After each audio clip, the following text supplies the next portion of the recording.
Hi, I'm Liz Toombs, your host for Sorority Chat, the podcast about all things Greek housing, decorating, and beyond. Thank you so much for being here and listening. I hope that you enjoy what you're hearing on each episode from me and the guests on the show. And if you are, please share with a friend and leave us a review. Happy listening. Hello, Amy P. How are you today? I'm good. How are you? Doing well. I appreciate you coming on to talk about all your infinite wisdom regarding sorority housing. Or at least what I like to think is all of my wisdom. That's what I tell people. Yeah, well, don't discount it. You have been in this industry for a decade, which says a lot.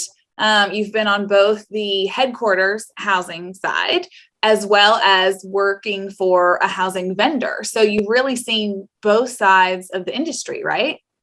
Yeah. So I'm an Alpha Omicron Pi from the University of Colorado Boulder. So go Buffs. I'm actually talking to you today from Colorado. So that has been a ton of fun to get a chance to come back where I consider home as opposed to where I live in Tennessee. But yes, so I worked for ADPi's properties when I decided to up and move from Colorado to Tennessee in 2012. And I took a brief hiatus where I moonlighted with a kitchen management company for a little bit, jumped over to the vendor side, and thought myself competitor to some of the bigger names out there, but they were always very respectful. It was so much fun, but it was great to be on the vendor side because I got to attend other organizations' conferences and things, which gave me so much more information than when the former director of housing for ADPi kind of started to lure me back into the sorority world, the sorority housing side. But so it was interesting to see the vendor side. I think it helps me a lot now as I'm helping house corporations and chapters review contracts for things, because I know what I used to be asked when I was doing sales and marketing for them to figure out what groups can actually ask for and what vendors are able to accommodate, because some of it just isn't feasible, but some of it people don't think to ask. So I think it's a unique perspective now that I'm back on the housing side to be able to help with that. I think that's great because you understand what is a realistic expectation. Like you're saying, you've been on both sides. And so you have a really clear understanding of what both parties need and what is beneficial to both parties. And I think that there's probably a lot of value in you having that knowledge and being able to share it with your coworkers, your chapter members, all of that. That experience is probably super beneficial for you. Yeah, and it's been a great piece now with ADPi's housing to bring some of the vendor connections that I have brought or that I've built over the last 10 years.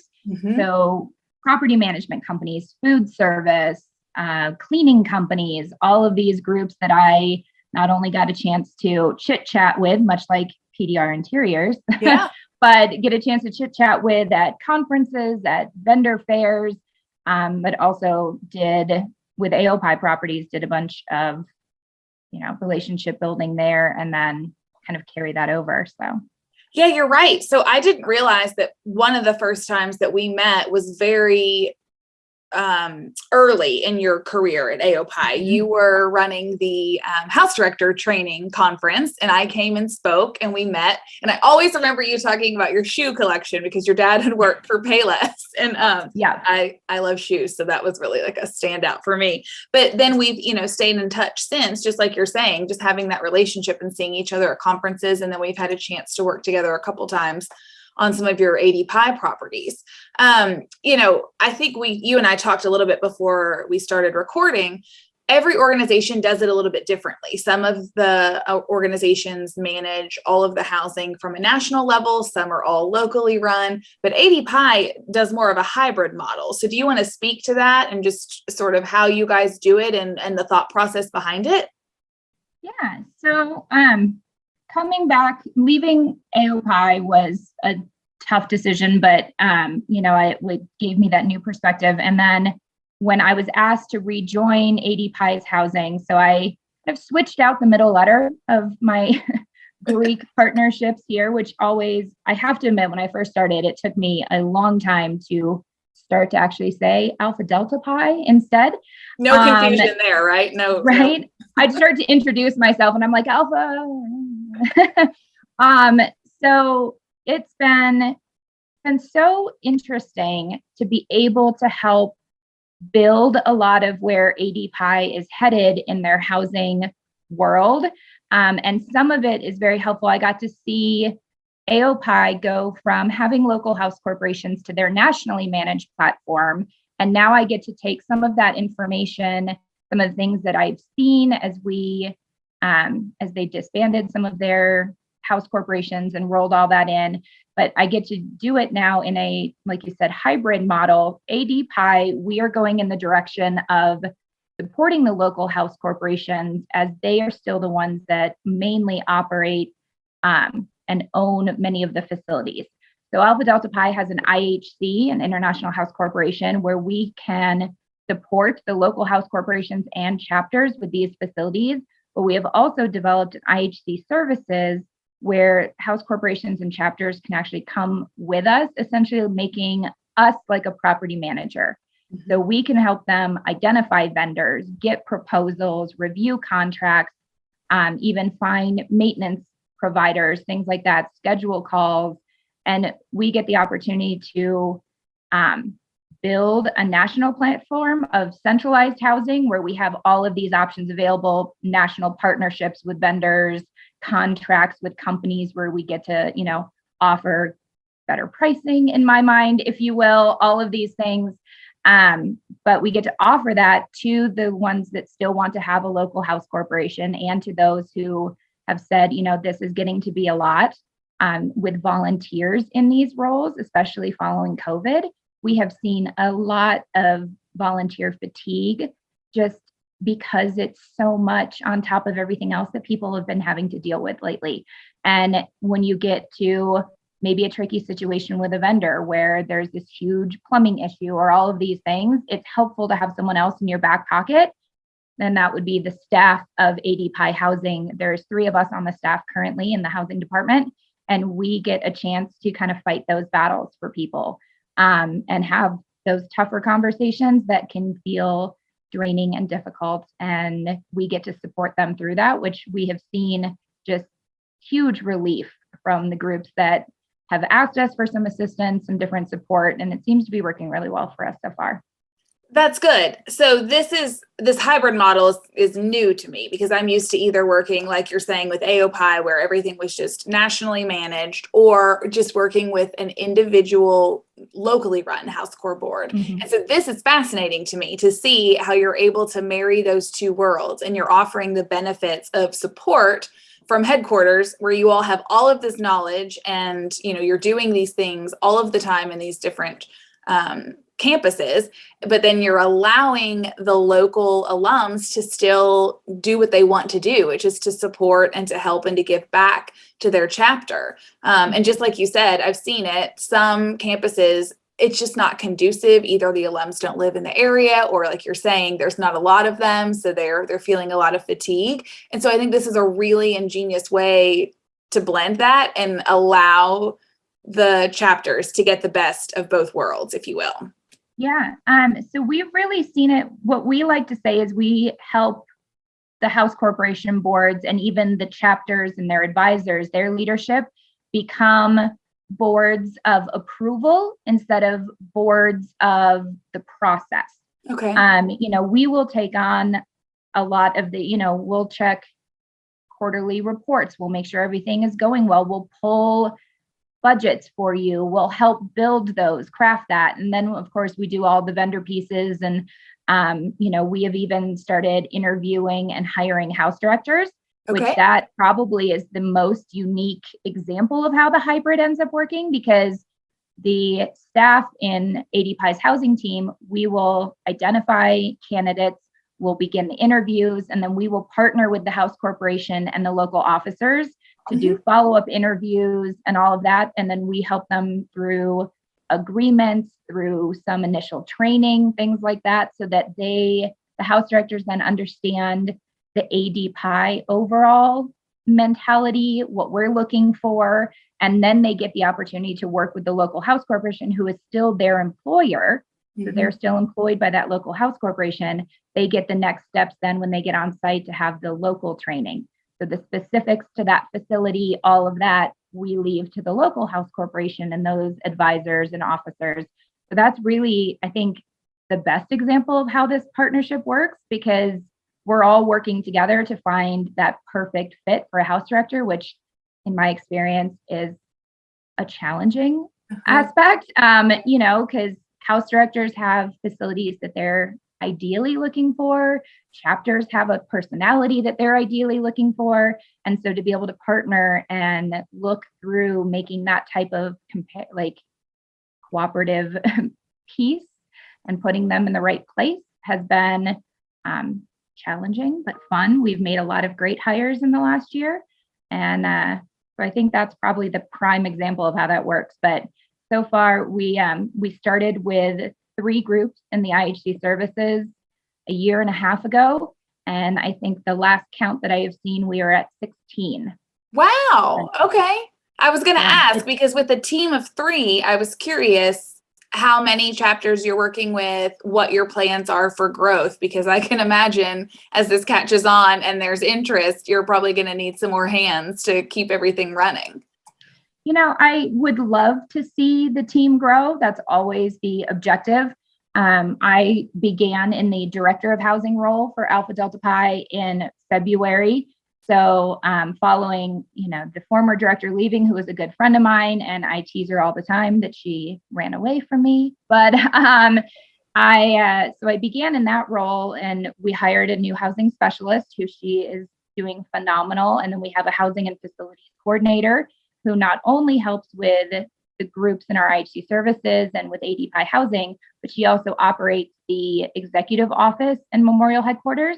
Okay. So ADPi's office is unique. It has a historic home attached to it, which is very cool when I get to go visit, because I get to stay in this historic home and kind of live in the building, which makes the commute very easy to get. Yeah, right. So she does double duty on that, but we would, ideally love to see that grow. I'm not sure what the timeline looks like for that, because at this point, the 3 of us are able to manage the groups that we have, so that we are not, when they are joining a service like this, we want to make sure that they get responses timely, they get someone they can trust, and we see it as a cohesive group that they can reach out to, and a constant point of contact that they have. And that's great for the collegiate women as well, as we know officers and board members tend to fluctuate and they have certain terms on their boards and things along that. Yeah. So it works really well to have them be able to reach out to us too, if need be. So we'd love to see it grow. At this point, we are still bringing groups into our IHC services. It is open. I feel like I take some of my food management sales pitches and continue to kind of bring groups in to offer support. And we have a handful of groups that have shown interest or wanting to talk more about coming on in. So I think we'll see that number grow over the summer and into the fall as well.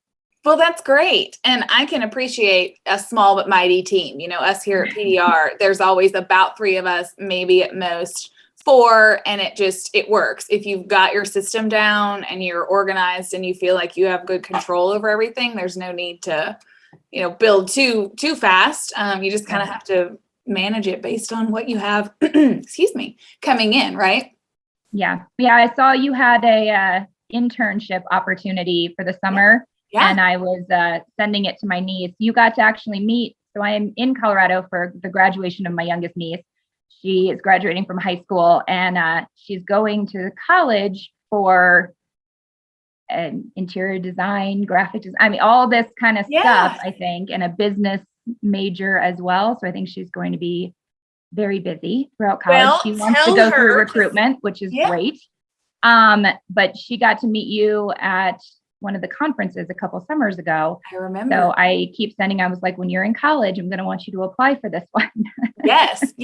Tell her sophomore year is like the sweet spot because she could start getting involved. I love to get them at sophomore and junior year. I hate to wait till they're seniors where we only have a year together because most of my interns end up, we stay on together. They get more work. There's promotion within the company. And I mean, this isn't the time to talk about it, but there's a lot of good benefits there. But yes, I would love to help her with that.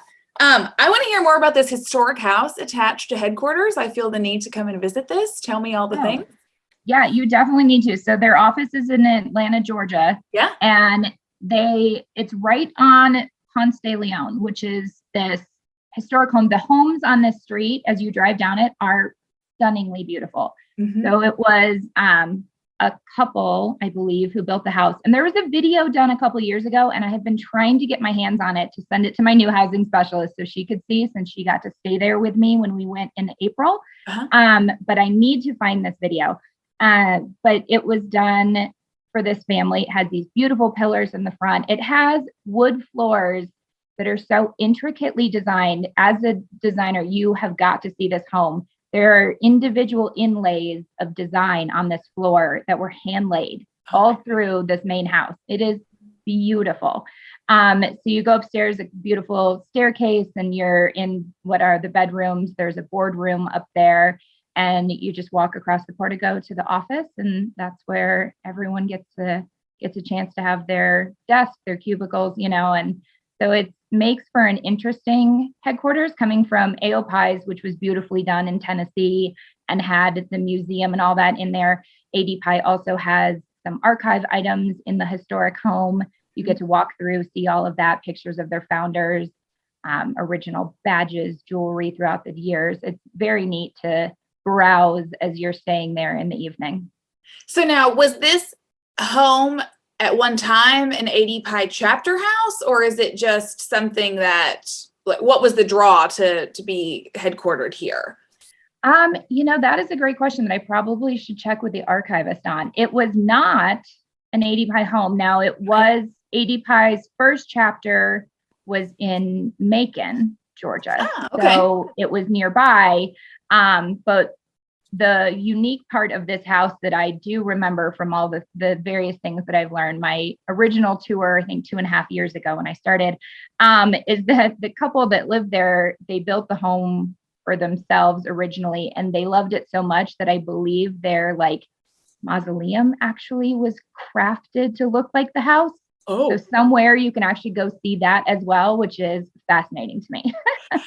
I was briefly concerned you were going to say their mausoleum was in the house, and then that was going to be like I'm not coming to visit at night situation. I would have some trouble staying there, I have to admit. That would probably be the end for me. That's funny. Well, I do think it's really interesting. You're talking about the difference between ADPi's headquarters versus ADPi's, and you're right. Like, I've been to ADPi's, it's beautiful. And I've been to many others now too. And you run the gamut from a very corporate office look to a more stately building that mimics a chapter house, which is, I think, the exterior of ADPi's definitely looks like that. And then now you have this historic home you're talking about connected to an office space. And so I think that's always really interesting too, just the differences in the headquarters and what an organization is trying to achieve with that. And that I'm seeing that even change now after COVID. And, so many corporate offices have gone to hybrid working or full remote working. I know ADPi is headquartered in Atlanta, but you're in Nashville. And so is it pretty common that most of the staff works remotely, or is it specific to housing because your properties are everywhere, or how does that work? Even just in our team, we have a little bit of a hybrid, which I have to laugh because I think the hybrid mentality, if pushed, I could run this analogy throughout so many things, right? The office is a historic home plus a corporate workspace. We have 2 of our team members. So actually the new housing specialist that was hired, she lives in Tennessee as well. Okay. So we joke that we've just made executive office west in the state of Tennessee, because the current international volunteer who is the chair of the housing resource directors, which are the group of international volunteers that also support housing and the facilities and the house corporations. We partner very closely with them. There are 9.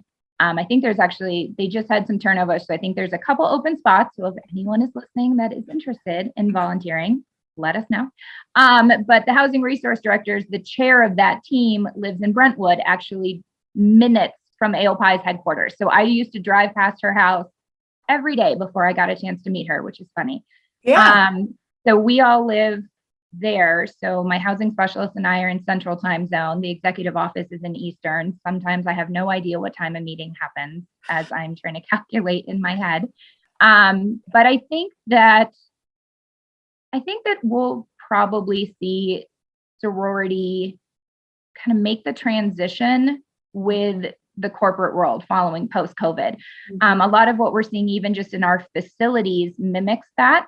We're seeing facilities that have de-densified the capacity in order to give people more space, more study areas, more just maybe even communal space for the chapter to be together, as opposed to multiple group bedrooms, things like that. So we're starting to see trends in that area as well, which I think would be similar to how offices are following post-COVID, is they're starting to see more open spaces potentially for meetings, for conversation, as opposed to fitting just any body you can in a space. So I think we'll see that kind of transition as well throughout all that we do in the sorority housing world. But the office does have some remote, and I think maybe the perspective of work happens best in an office might be changing a little bit. And ADPi is great at reviewing the roles that have to be on site. You know, one of our team members, the housing and facilities coordinator, she is on site, but she is also managing that property as well. We have the accounting team, which is all on site because they are actually receiving checks in the mail and running to the bank and doing all these things that are local to that area.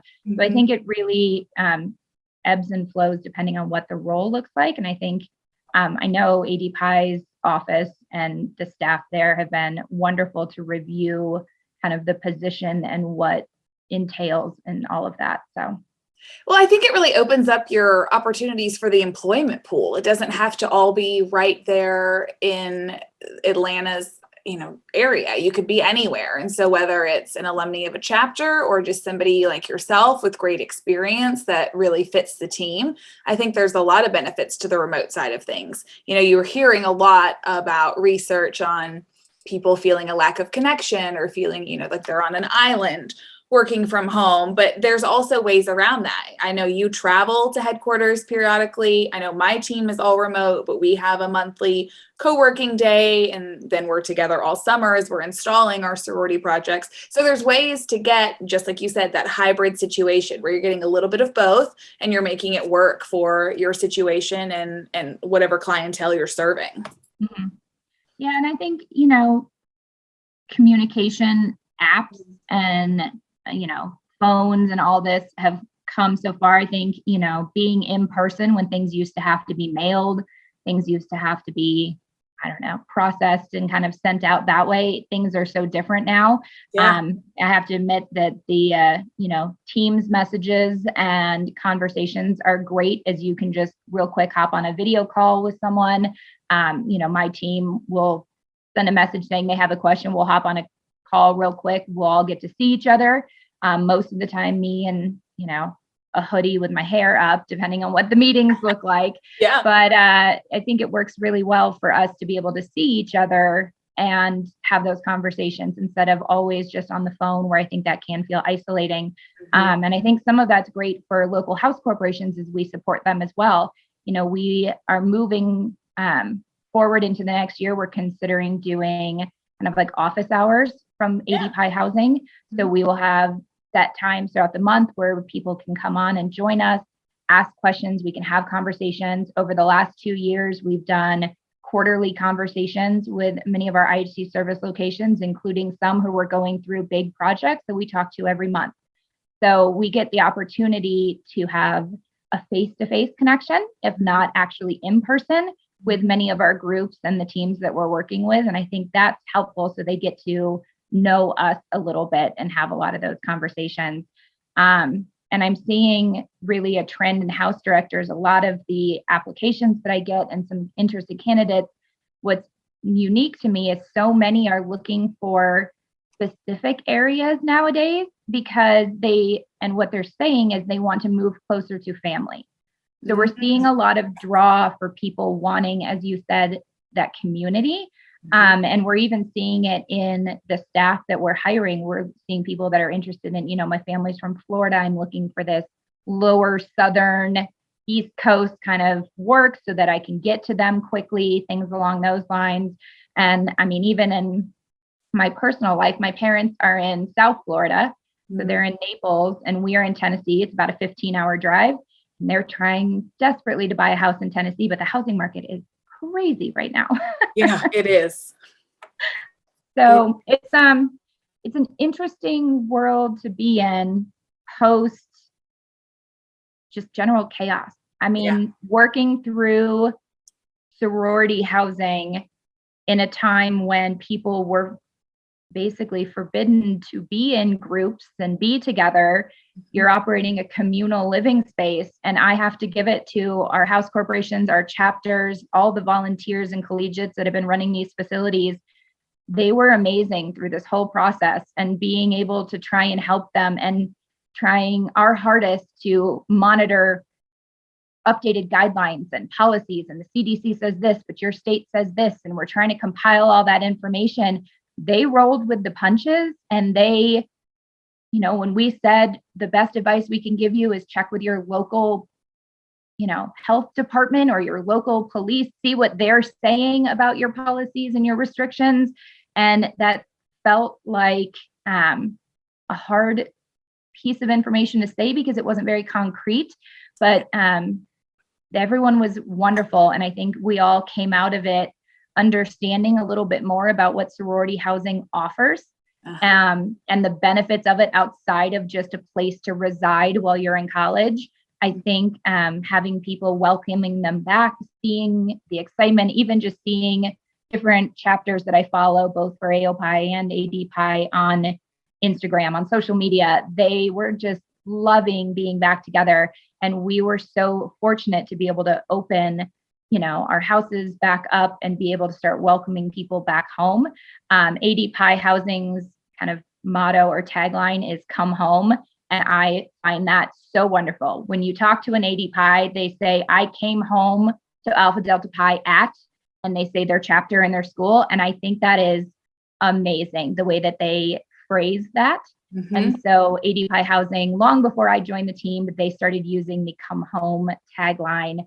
And so we got a chance to share that message as we welcome people back. And I think that was, that might be the kind of best experience I've had so far in 10 years, was to be able to work through that and come out on the other side and have people want to come back to these facilities. And I think that was amazing.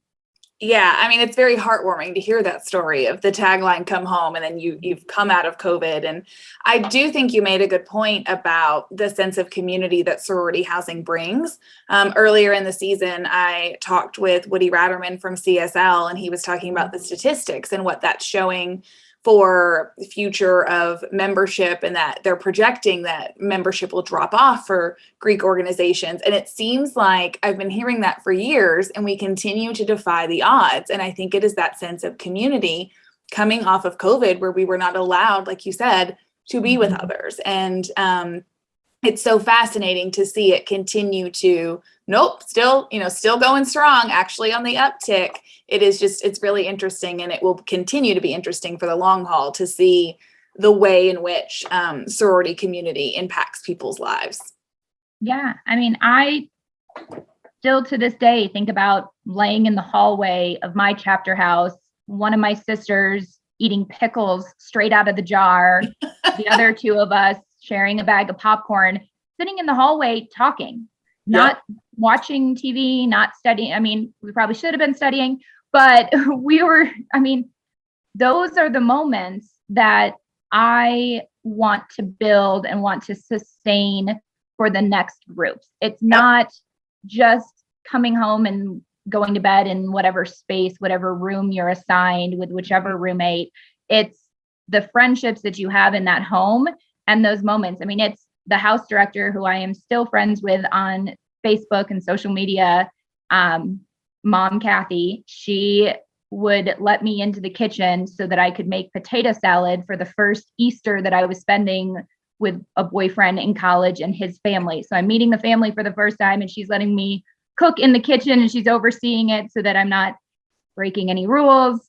But those moments are the things that you think about where life happens in these buildings. And that's why I love sorority housing. When I was interviewing with ADPi housing a couple of years ago, I love the fact that so much happens in these houses and recruitment goes through the houses. And if the women are proud of their facility and they love being there and the experiences that they're having, I feel like that trickles down to so many other aspects of that sorority experience. And so I want to be able to try and ensure that legacy for as many locations as we can, whether that's a suite on campus, whether that's the big houses that you see at Alabama or Arkansas, or we have small facilities that we rent. The smallest facility that we lease from a landlord only sleeps at the time 1.5. I think they're at 7 now, but they're significantly smaller. One of the facilities prior to COVID could sleep 128. So we see such a breadth of what's in these facilities. And I think managing the differences between a sorority suite where they gather, a lodge where there's no residents, a townhome, a rented facility, or these big, beautiful sorority houses that you seem to so many equate with sorority in general. I think it's all about the community that's within them. And that's where I get excited about all the things that we get to do to build that. Yeah, it's coming across. You can tell the excitement and the passion that you have behind that. And when you were talking about the pickle story in the hallway, it just reminded me, my team and I, we always say our role in sorority life is to create a backdrop for those memories and that camaraderie to happen. And that's exactly what you're describing. And that's always my goal is, yes, the house needs to be attractive, and yes, people may talk about it, but in the end, you're not always going to be talking about what the wallpaper was in the foyer. You're going to be talking about laying in the hallway with your friend, having those chats. And so, I think that's really special. I think that's great. I can think of the first date that ever picked me up at the sorority house. I was a freshman, didn't even live in the house yet, but you come up, you spend your time, my big was there. She was wonderful. And as I'm like leaving the front door, walking down the front steps of this house, I can hear behind me all the rustling. And there were like a dozen of my sisters peering out various windows, trying to see what the guy looked like, make sure that he was acting right, and yep. Those are the moments that crack me up thinking about sorority. And then I think about, I've worked on the other side of it for 10 years now, and it doesn't seem like my college life was quite that far away until my niece likes to remind me exactly how old I am. But yeah, I can relate to that comment. I can totally get it. Well, Amy, thank you so much for sitting down just to talk with me and letting us get a glimpse behind ADPi's hybrid model. I think there was so much good information. I think the listeners are going to love it. And I just thank you. Well, good. Well, I can talk about sorority housing all day. So I am happy to do this. And if there's ever anything else that I can assist with, just let me know, because I've enjoyed working with you over the past years, and this was so fun. So thanks for thinking of me. Oh, you're kind. Thank you.